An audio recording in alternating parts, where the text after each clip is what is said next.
So as you can see, the beard's a little messy, and this is often how most guys would start their day. So like we discussed, the first step is the Spruce Shave Club beard wash that we have. So you just want to take a sufficient amount in your hand, and like you use a regular shampoo with your hair, want to rub between your palms, and just really get in there. Just massage it into the roots like you do with your shampoo. Get the mustache, get the neck, beard, and just get in there.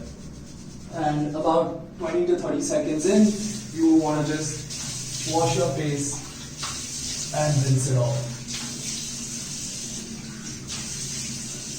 So pat yourself down with a towel.